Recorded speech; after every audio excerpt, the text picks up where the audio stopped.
ఇదంతా కూడా ఒక రెడ్ బుక్ రాజ్యాంగం రాష్ట్రంలో నడుస్తుంది. మరి ఈ రోజున ఇది ఎలా అయిపోయిందంటే మన రాష్ట్రంలో ఇదొక పాలసీ మాదిరిగా, ఇదొక గవర్నమెంట్ పాలసీ, ఈ గవర్నమెంట్ పాలసీ రాష్ట్రం మొత్తం ఇంప్లిమెంట్ చేయాలి కావచ్చేమోనని ఇక ఇది ముందుకు కొనసాగుతూ ఉంది. ఇదిట్లా ఉంటే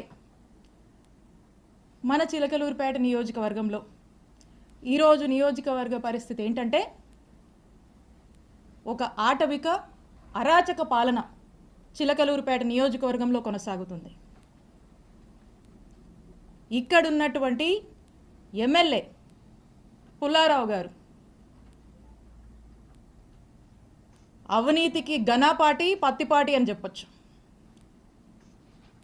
ఇక్కడ ఒక చక్కటి నరేటివ్ని కట్టుకథ చక్కగా అల్లి ఒక వ్యక్తిని ఈ పుల్లారావు గారు స్టేషన్కి పంపిస్తాడు. పంపించి ఒక కంప్లైంట్ ఇప్పిస్తాడు. ఇదంట 5.5 ఏళ్ల కిందట 2019లో అట ఒక టీడీపీ సామాన్య కార్యకర్త సోషల్ మీడియాలో అబ్యూజివ్గా అసహ్యంగా పోస్టులు పెడితే దానికేదో స్టేషన్లో కంప్లైంట్ వెళ్ళిందట. పోలీసులు డ్యూ ప్రొసీజర్ ఫాలో అయ్యుంటారు. దానికి నాకు సంబంధం ఏంటి? ఇప్పుడు ఈ కట్టు కథను ఎలా వెళ్ళారంటే ఈ వ్యక్తిని MLA complaint ఇప్పిస్తాడు.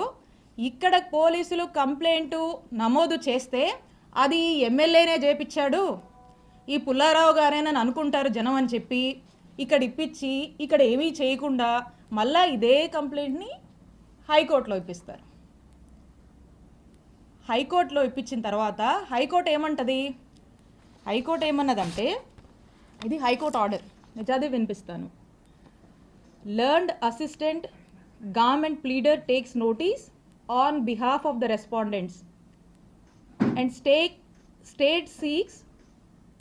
state and seeks time for getting instructions.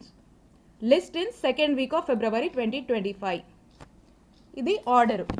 అంటే దీని అర్థం ఏంటంటే దీని రెస్పాండెంట్స్ ఎవరైతే ఉంటారో అంటే పోలీసులు, హానరబుల్ హైకోర్టు పోలీసులని రిమార్క్స్ అడుగుద్ది ఈ కంప్లైంట్ సంబంధించి. తర్వాత దీన్ని February 2nd వీక్కి పోస్ట్ చేస్తుంది. ఇంత ఈ ఆర్డరు. ఈ ఆర్డర్లో ఏమీ కూడా నా మీద కేసు ఫైల్ చేయమని ఎఫ్ఐఆర్ కట్టమని ఏమీ లేదు. ఈ ఆర్డర్ ఇలా ఉంటే ఈ హానరబుల్ హైకోర్ట్ ఆర్డర్ని దీన్ని ఈ పుల్లారావు గారు అదే వ్యక్తితో మళ్ళీ ఎస్పీ ఆఫీస్కి పంపించి హానరబుల్ హైకోర్టుని మిస్లీడ్ చేస్తూ హానరబుల్ హైకోర్టు మీద నెట్టేసి హానరబుల్ హైకోర్టుని మిస్కోట్ చేస్తూ ఏమంటారు?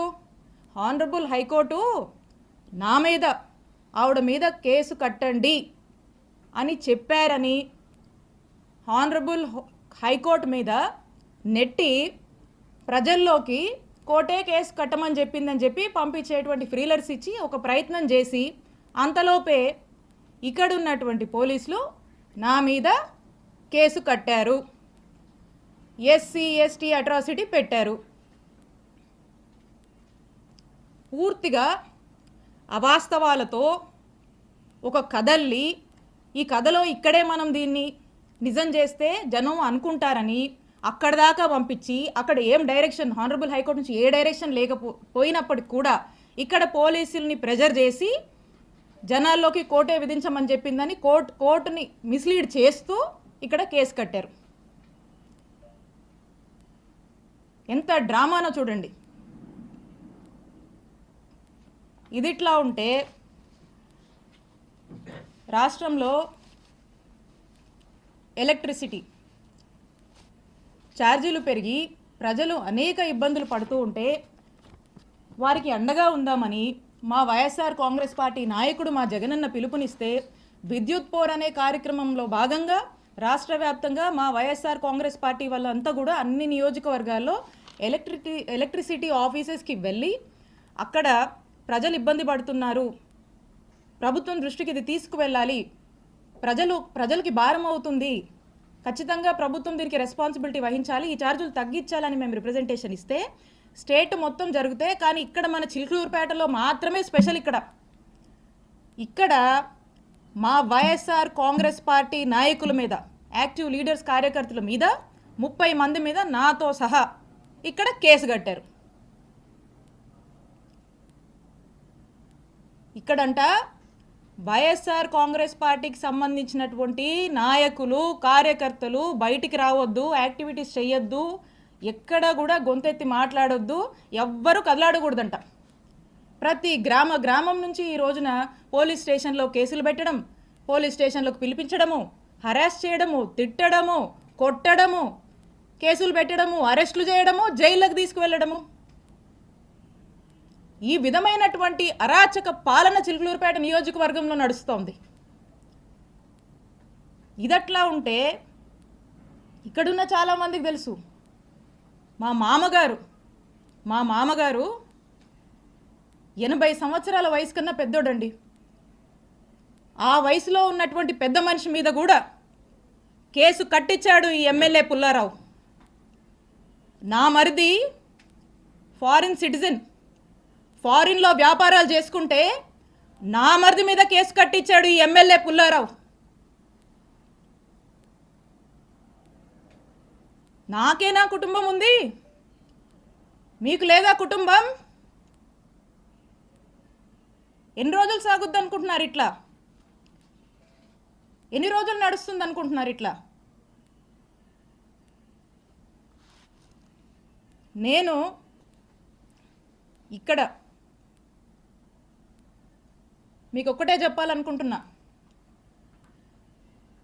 ఈరోజు నా కుటుంబాన్ని, మా వైఎస్ఆర్ కాంగ్రెస్ పార్టీ నాయకుల్ని కార్యకర్తల్ని మీరు ఇబ్బంది పెడతా ఉన్నారు. పుల్లారావు గారు, మీకంటూ ఓ రోజు వస్తుంది, గుర్తుపెట్టుకోండి.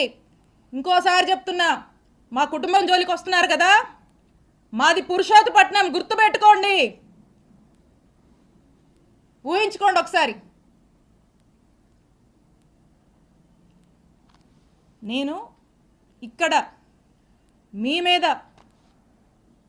మీద గెలిచి మిమ్మల్ని ఇంట్లో కూర్చోబెట్టాను. ఇక్కడ 5 ఏళ్ళు నేను పనిచేశా, నేను ఎమ్మెల్యేగా చేశా, నేను మంత్రిగా పనిచేశా, కానీ ఎక్కడ కూడా ఇలాంటి వాతావరణాన్ని క్రియేట్ చేయలే, ఇలాంటి అరాచక పాలనకు మేము ప్రోత్సహించలా. ఎక్కడా కూడా ఏదన్నా కూడా చట్టం తన పని తాను చేసుకుపోయింది తప్పితే మేము ప్రొవోక్ చేసి, మేము మా ఇంట్రెస్ట్లు ఏమి చెప్పి ప్రజల్ని ఇబ్బంది పెడుతూ ఈ రకమైనటువంటి అక్రమాలకు మేము పాల్పడలా.